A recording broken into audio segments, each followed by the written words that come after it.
High viewers, welcome to my channel. ఈ వీడియోలో మెయిన్గా మనం మాట్లాడబోయే విషయం ఏంటంటే ఉండి నియోజకవర్గంలో అయితే మాత్రం రోజు రోజుకి జనసేన బలోపేతం అయితే పెరుగుతుందని మనం చెప్పుకోవాలి. యాక్చువల్లీ ఉండి నియోజకవర్గం అనేది టీడీపీకి కంచుకోటగా అయితే ఉంది. ఎప్పటి నుంచో కూడా టీడీపీకి ఇక్కడ గట్టి పొట్టు అయితే ఉంది. ప్రతిసారి కూడా ఇక్కడ టీడీపీకే గెలుస్తుంది, టీడీపీకి సీట్ ఇవ్వడం అయితే పొత్తులో భాగంగా ఈసారి కూడా టీడీపీ నుంచి ఈసారి త్రిబుల్ గారిని అయితే అంటే రఘురామకృష్ణరాజు గారిని అయితే ఆయన సీట్ అయితే ఇక్కడ కేటాయించడం జరిగింది. అయితే ఆయన అయితే దాదాపుగా 60,000 పైచీలకు మెజారిటీ అయితే ఉండి నియోజకవర్గంలో గెలవడం కూడా జరిగింది.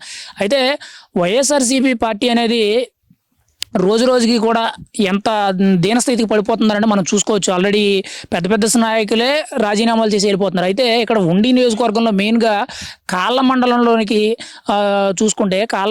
చూసుకుంటే మెయిన్గా బొండాడపేట, ఎల్ఎన్పురం ఈ 3 గ్రామాలకు సంబంధించి లోకల్గా పంచాయతీ స్థాయి వ్యక్తులు ఎవరైతే నాయకులు ఉంటారో వీళ్ళందరూ దాదాపుగా 250 మంది వరకు దాదాపుగా వైఎస్ఆర్సీపీ పార్టీలో నుంచి జనసేనలోకి రావడం అయితే గొప్ప విషయం అని మనం చెప్పుకోవాలి. ఎందుకంటే గ్రామ స్థాయిలో కార్యకర్తల సపోర్ట్ ఎంతవరకు అయితే ఉంటుందో అక్కడ ఓటింగ్ బలం అనేది ఉంటుంది.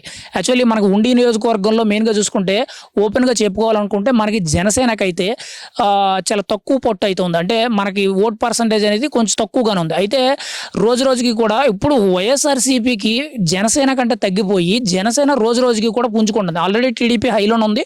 ఇక్కడ ఎమ్మెల్యే గారు కూడా టీడీపీ మనిషి అయిన త్రిబుల్ గారు అయితే ఇక్కడ ఎమ్మెల్యే కింద ఉన్నారు. అయితే రీసెంట్గా నిన్న చూసుకుంటే జనసేన పార్టీ ఇన్ఛార్జి గారైన జుత్తు నాగరాజు గారి ఆధ్వర్యంలో అయితే దాదాపుగా 250 మంది పైచీలకు నాయకులు అంటే గ్రామ స్థాయిలో ఉన్న నాయకులు ప్రతి ఒక్కరు కూడా వైఎస్ఆర్సీపీ పార్టీకి రాజీనామా చేసి జనసేన పార్టీలోకి చేరి పవన్ కళ్యాణ్ గారి ఆదేశాల మేరకు ఆయన ఆశయాల సాధన కోసం అయితే ఖచ్చితంగా మేము అందరం కూడా కృషి చేస్తాం, ఆయన వెంట మేము నడుస్తాము, ఆయన యొక్క పనితనం కానీ ఆయన విధి విధానాలు కూడా బాగా నచ్చినాయి అని చెప్తూ వాళ్ళు అయితే నిన్న బొండాడలో ఏదైతే గ్రామం ఉందో ఆ గ్రామంలో అయితే ఒక బహిరంగ మీటింగ్ కింద పెట్టుకొని వాళ్ళందరూ కూడా దాదాపుగా 250 మంది పైచీలకు అభిమానులే కానీ కార్యకర్తలే కానీ ప్రతి ఒక్కరు కూడా వైఎస్ఆర్సీపీ నుంచి జనసేనలోకి జాయిన్ అవ్వడం అనేది చాలా గొప్ప విషయం అని చెప్పుకోవాలి.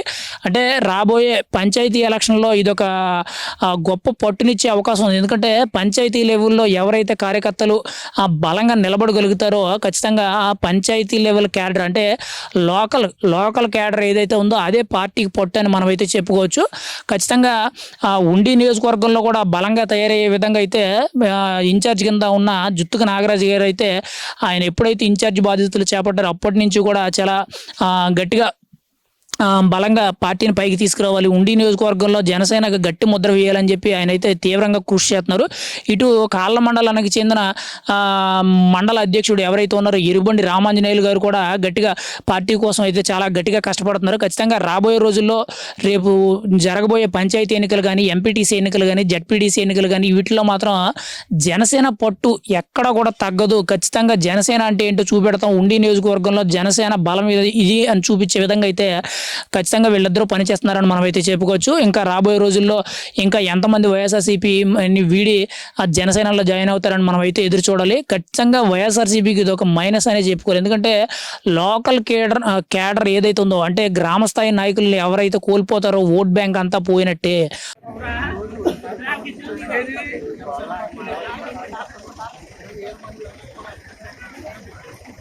జై జనసేన, జై జనసేన.